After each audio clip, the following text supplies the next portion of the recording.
Tolchaan haadha manaa isaa wajjin eessatti wal bareetti maqaa ishee fi aruus darkaa isaa eeggate qopheessite waan ta'eef horii yookaan qarshii meeqatti baaste? Kuniin gaafatamu. Akkam jirtu kabajamtoota daawwattoota keenya guyyaa har'aan tana keessummaa tokko qabadhee isiniif dhiyaadhee jira.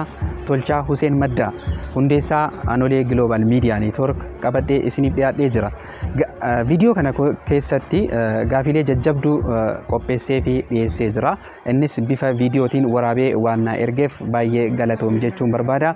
Daawwattoonni keenyas waa'ee Tolchaa beekuu barbaadanii fi maalirraa akka jiru beekuu barbaadan viidiyoo kana keessatti waan hunduma isaa ni argattu jechuudha. Kanaaf hamma dhumatti akka nu wajjin turtan affeerraa kooti galatooma. Ashama harka fuunee daawwattootaa fi hordoftoota Flamebar Tube akkam jirtan? Fayyaa keessanii jirtu jajjabaattu kun Tolchaadha. Egaa obboleessi keenyaa abbaan chaanaalaa Flamebar Tube guyyaarraa gaafii gaggabaabduu tokko naaf ergeetii jira. Waa hedduu na gaafate, waa hedduu na qoree. Namni kun poolisa moo maali? Qorataa yakkaati moo waan jedhu gaafii guddaa namatti himuma. Gaafiiwwan tokko na gaafate. Waa'ee kee baruu barbaada Tolchaa. Waa'ee kee gaafiiwwan si gaafadhu kana deebii naa kennee jedheetii jira. Daqiiqaa 10 hin caaltu waa'ee koo waan inni na gaafate kana deebii kenna. Waa'ee koo kana karaa YouTube channel isaatiin akka dhageeffattan anis abdii guddaa qaba. Egaa ka warri YouTube Flamebar Tube subscribe hin godhin subscribe gochuudhaan maatii Flamebar Tube ta'a. Waan obboleessi keenya kuni isinii qopheessum hordofaan yaamicha koo ani bakka isaa bu'ee isiniif godhuudha. Egaa ka obboleessi keenya kuni gaafii jajjabduu na gaafate. Tolchaan aan jedhe, Tolchaan eenyu naan jedhe. Mee sirriitti of ibsi naan jedhe. Eessatti dhalattee, eessatti barattee waan kan irratti naaf ibsi naan jedhe gaafii tokkoffaan. Egaa ka Tolchaan Tolchaadha. Tolchaan ana. Tolchaan eenyu? Tolchaan ana. Tolchaani maqaan isaa Jibriil Huseen Maddaa jedhama. Maqaan egaa garma qabsoo Oromootti galee baafate immoo Tolchaa Huseen Maddaatii jechuudha. Tolchaani kan dhalatee Arsii Diidaa aanaa Roobee magaalaa Saddiiqaa keessatti achumatti guddatee achumatti baratee mana barumsa sadarkaa lammaffaa osoo barataa jiru fincilli diddaa gabrummaa dhoohee fincila san qindeessuudhaan san duras paartii koongirasii keessatti duula filannoo guddaa taasisaa turre filannoo bara 2007 akka biyyaatitti irratti qabsoo hadhaawaa goonee OPDO kokkee tana qabnee lubbuu itti fuunee naannoo sanitti injifannee garuu akka carraa ta'ee OPDO barasan sagalee paartii keenya yeroo sanii koongirasii federaalawaa Oromoo nu harka hattee jechuudha. Fincilli diddaa gabrummaan dhoohee master plaanii san mormuudhaan qeerroo qindeessuudhaan wayyaanee Abbaay Tsahayyee likkii isin galchinaa OPDO Muktaar Kadirfaa dura dhaabbannee jechuudha. Kokkee isaanii qabne san booda kaabineen ergamtoonni wayyaanee OPDO'n godina Arsii anaa fi hiriyoota koo hedduu irratti murtee du'aa dabarsanii lafa isaan argamanitti ajjeesaa yookaan ukkaamsaa nuun jedhanii murtee du'aa gaafa nurratti dabarsanii hidhaan nurratti dabarsan lubbuu kennaa oolfachuudhaa fi erga hidhamnee tumamnee maal jennee biyya jalaa baqannee jechuudha. Akka kanatti baqaatiif saaxilamee maaltu jireenya baqaatiif si geesse gaafii jedhuuf Flamebar koo gaafii kee kana gaafii biraa na gaafate osoo miidiyaa AGM hin hundeessin jireenya baqaa keessatti maal hojjechaa turteen aan jedhee obboleessi keenna ani ergan biyyarraa bahee waggaa 4 gara waggaa 5tti deema biyya kana osoo erga dhufee gara miidiyaa AGM hundeessuun duratti hawaasa tajaajilaa turre waldaalee hawaasaa Sikkomandoo jedhamu ijaarree sadarkaa gaggeessummaatti karaa waldaa saniitiin uummata keenya biyya baqaa keessatti rakkatee nama dubartii deettee bakka du'aa bakka maaliitti uummata keenya akka wal bira dhaabbatu hawaasummaa uummata keenya cimsaa turre cinaatti immoo hojii aktivistummaa irratti Jawaar Mohammad fa'aa gargaaruudhaan odeeffannoo sassaabuudhaan qabsoo darbaa turte san qeerroo biyyatti ijaaruudhaan bifa aktivistiitiin hojjetaa turre jechuudha. AGM hundeessuun duratti Tolchaan kana hojjetaa ture bro. Egaa AGM hundeessuudhaaf maaltu si kakaase? AGM hundeessuudhaaf wanti naka kaasee miidiyaan Oromoo yeroo san miidiyaan jabaa jedhameetiin yaadamu miidiyaa tokko innis OMN dha. OMN kun miidiyaa jabaadha, miidiyaa guddaadha. Haa ta'u garuu uummata Oromoo miliyoona 50 lafa hunda gahee rakkoo isaa gabaasuudhaaf miidiyaan tokko qofti gahaa miti. Miidiyaan isa gargaaru waan barbaachisuuf Oromoodhaaf uummata miliyoona 50 kanaaf miidiyaa baay'ee barbaachisa waan jedhuuni miidiyaa AGM hundeessinee jechuudha. Maqaa Aanolee jedhu maaliif fayyadamtee miidiyaa keetiif? Dhaabbanni yookaan namni si dura maqaa kana miidiyaa hundeessanii jira hin jiru.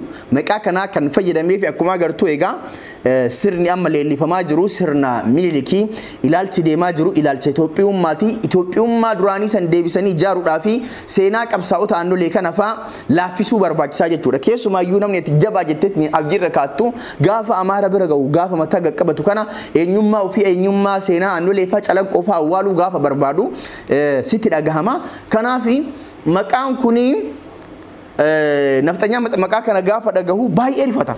Kanaaf daran inumaayyuu akka rifataniif maal goone Aanolee miidiyaan maqaa isaatiin banamee guyyaa guyyaan maqaan kun dhalootaan akka waamamu diinnis akka dhagahu maqaan kun akka baduu hin dandeenye akka hubataniif maqaa Aanolee Global jedhu kana jecha Aanolee jettu tana fayyadamnee jechuudha. Egaa ka obboleessa kiyya AGM hundeessuudhaaf rakkoo hedduu keessa dabarree warri social media kana gubbaa jiru sirriitti beeka. Haa ta'u garuu hundaayyuu irra aannee as geenneetii jirra. Gaafiin kee kana gaafii biraas na gaafatee jira. AGM yeroo muraasa keessatti hordoftoota 100 ol qabaachuu isaa icciitiin isaa maali? Egaa akkuma beekamu AGM waggaa tokkoof baatii 6 keessatti karaa YouTube chaanaaliitiin hordoftoota 100 argatee inni kuni seenaa miidiyaa Oromoo keessatti isa jalqabaati. Miidiyaan Oromoo hundeeffamee waggaa tokkoof walakkatti subscribe 100 argate hanga ammaa hin jiru. Walaa OBN walaa maali miidiyaan Oromoo kamuyyuu hundi isaanii yeroo tokkotti waggaa tokkoo fi cinatti subscribe 1000 arganne jechuudha. Yeroo jalqabaatiif AGM rikardii kana cabsee jechuudha. Icciitiin isaa maali yoo jette icciitiin isaa odeeffannoo qulqulluu sabaa dhiyeessuudhaan garaa qulqulluudhaan saba tajaajiluudha. Gaafa saba tajaajiltuu garaa qulqullummaadhaan odeeffannoo dhugaa dhiyeessuudha jechuudha. AGM irratti namni odeeffannoon kun odeeffannoo sobaati dogongora dhiyaate namni jedhu hin jiru jechuudha. Kanaaf icciitiin isaa dhugaa dubbachuu kennaa jechuudha hiriyaa kiyya. Gaafiin inni biraa AGM miidiyaa bilisaati jettee yaadda. Wantoota sadi bilisa isa taasisan tarreessii. AGM miidiyaa bilisaati. Miidiyaa akka Oromootti jiru keessaa AGM miidiyaa bilisaati. Miidiyaan gareef looguu hin qabu. Miidiyaan paartiif looguu hin qabu. Miidiyaan naannoof looguu hin qabu. Miidiyaan miidiyaadha. Miidiyaan bakka waa irraa dhageeffatanii. Miidiyaan taatee ta'ee kan biyya keessaa, kan biyya alaa, kan paartii, kan maali hunda uummataan gahuudha jechuudha. AGM miidiyaa bilisaati. Kanaaf immoo turagaani sadin barbaachisu tokko gahaadha. AGM miidiyaa bilisaa ta'uu isaa miidiyaawwan Oromoo yoo laalte ama fakkeenyaaf miidiyaan OBN warra mootummaa qofa faarsa, bilisiginnaa qofa faarsa, waan mootummaan jiru qofa dabarsa, waan warra mormitootaan dabarsu jechuudha, waan warra oboo hin dabarsu. OMN yoo fudhatte injifannoo mootummaan argamsiisu hin gabaasu, kan warra mormitoota qofa gabaasaa jechuudha. Miidiyaawwan biroos akkasuma jechuudha. Garuu AGM bira gaafa dhuftu yoo mootummaan injifannoo wayii galmeessu bilisiginnaan injifannoo akkanaa galmeesseera, mootummaan Oromiyaa waan akkanaa dalageera jedheetiin hin gabaasaa jechuudha. Gaafa mormitoonni Oromoo ibsa ejjennoo baasan mootummaa kanarratti dhiibbaa godhanii mootummaa kana qabxii gachisiisan mormitoonni karaa nagaatiin qabsa'an Jawaarfaan Baqqalaanfaan waan akkanaa godhan jedheetiin gabaasaa jechuudha. Waa'ee hidhamtoota siyaasaa miidiyaan OBN hin gabaasu. Garuu AGM waa'ee hidhamtoota siyaasa Jawaar Mohammad fa'aa tokkicha osoo hin darbin jala bu'ee gabaasaa jechuudha. Waan paartii koongirensii federaalawaa Oromoo hin gabaasa. Waan paartii PABO hin gabaasa. Amma fakkeenyaaf miidiyaan hedduun waan paartii PABO hin gabaasan irraa baqatan. Because dhiibbaa irratti gochuu barbaadan. Miidiyaan mootummaa waan mormitoota hin gabaasu. Miidiyaan kun waan mootummaa hin gabaasu. Hunduu garee looguuf qabaa jechuudha. Garuu nu bira akkasii miti. Paartii maqaa Oromootiin dhaabbate. Nama maqaa Oromoo dubbatu waa'ee Oromoo hojjete jedhu kamiyyuu waan fedhe haa hojjetu ebaloo akkana hojjete yoo badaas dalage inni badaa dalage yoo gaariis dalage waan akkana dalage murteen kan ummataati. Kanaafi AGM media bilisaati ibbaan dhibbatti media bilisaati. AGM waa'ee Oromoo qofa osoo hin ta'in waan Amaaraa siin gabaasa. Taatee naannoo Amaaraatti ta'e paartii Bilisiginnaa naannoo Amaaraas waa'ee isaan gabaasa. Waa'ee Gimboot Sabaatti siin gabaasa. Waan Wayyaanee siin gabaasa. Waan Woboo siin gabaasa. Waan Jaalmaarroo siin gabaasa. Waan Woboo zoonii Lixaa siin gabaasa. Waan Woboo zoonii Kibbaatti siin gabaasa. Miidiyaawwan Oromoo biraa bira yoo deemtee kana agartu.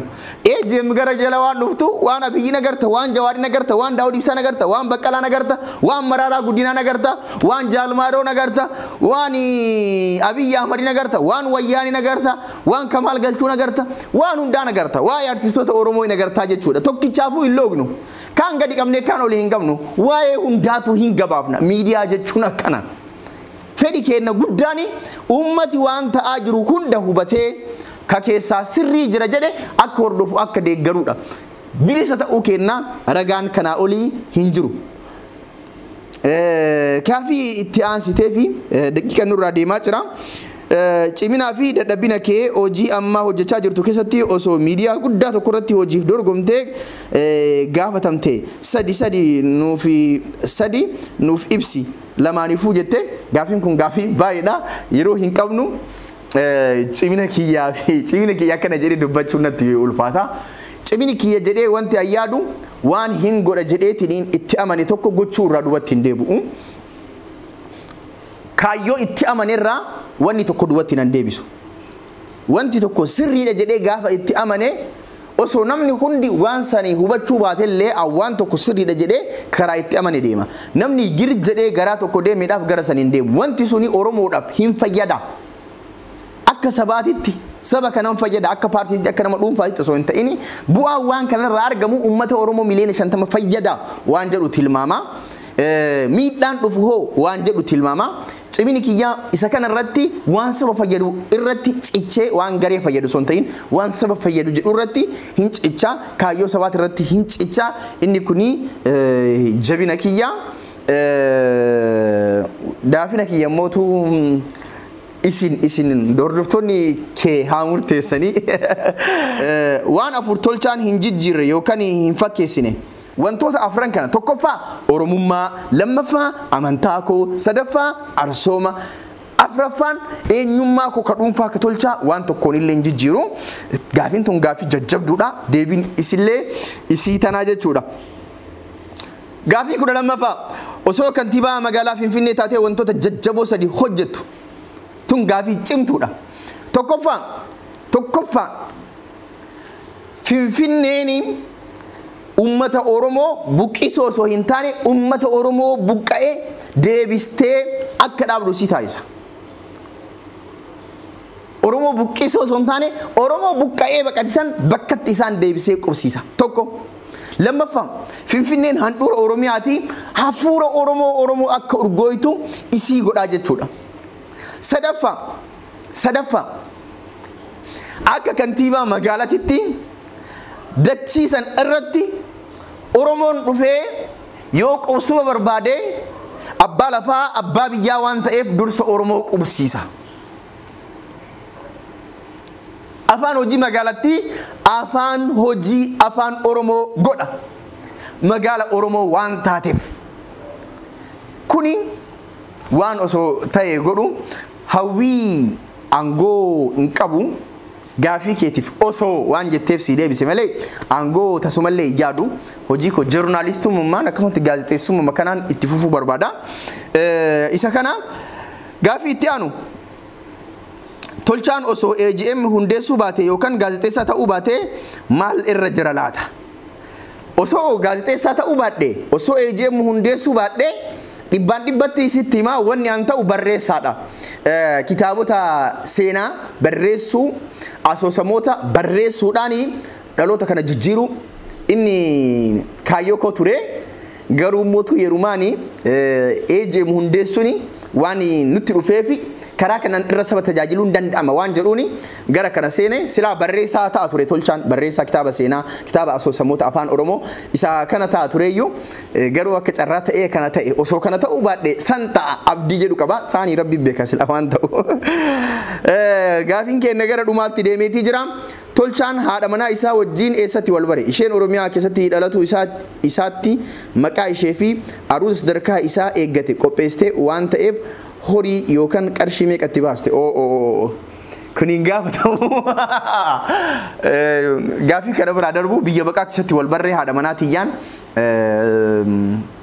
cidha guddaa qopheessine cidha kana keessatti cidha qofa osoo hin taane cidha kana keessatti akkuma agartu aadaani oromoo badaatii jira beekta cidha kanarratti wanti guddaan nu goone keessattuu namni biyya ambaatitti cidha godhatu aadaa biyyaa san gadhiisaa deema beekta kanaaf cidha kana mallaqa guddaa itti baafne namni biyya baqaatitti gaafa cidha godhatu aadaa biyyaa aadaa oromoo san akka gadi hin dhiifne fakkeenya ta'uudha keessumaa fakkeenyaaf cidha keenya irratti sirbi tirrii qopheessine ashwaashilaa qopheessine hamoommoota qopheessine inni kuni aadaa baddisan deebisee akka kaatuuf waan irratti xiyyeeffannee hojjenneedha.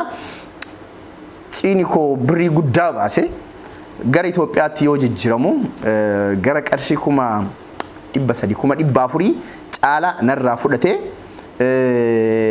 kaayyoon kiyya cidha qofa godhachuu osoo hin ta'in namni cidha godhatu kana booda aadaa oromummaa isaa cimsaa sirba daansii faranjiitii fi daansii amaariffaatii fi daansii osoo hin ta'in aadaa isaatiin sirba aadaatiin tirrii baddefaa deebisuudhaan ashwaashilaafaa taphachuudhaan akka godhatu manaamna waan akka isan goonee xiqqoo cidhichillee xiqqoo sadarkaa guddatti hojjetame waan ta'eef mallaqa narraa godhe rabbi bakka na haa buusu dhumarratti yaanni ani qabu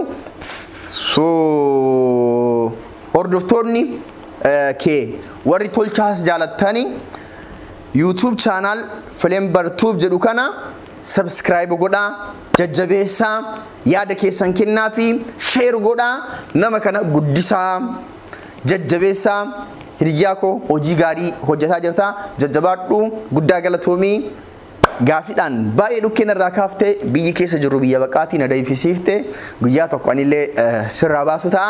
Egaa guddaa galatoomii hedduus jaaladha hordoftoonni keetis guddaa galatoomaa waan na dhageeffattaniif egaa kanumaan gargar baanaa baay baay. Egaan daawwattoota keenya qophiin keenya kanarraa kana fakkaata interviisaa kanaan akka bohaartan abdii qaba hamma dhumatti waan nu daawwattaniif baay'ee galatoomaa isiniin jechuu barbaada. Akkasumas chaanalii Anolee Global Media description boxii isaa as jala isinii kaa'a. Kanaaf namoonni chaanalii isaatiif haarawaa taatan deemtanii akka subscribe gootan abdii kootii baay'ee galatoomaa isiniin jechuu barbaada.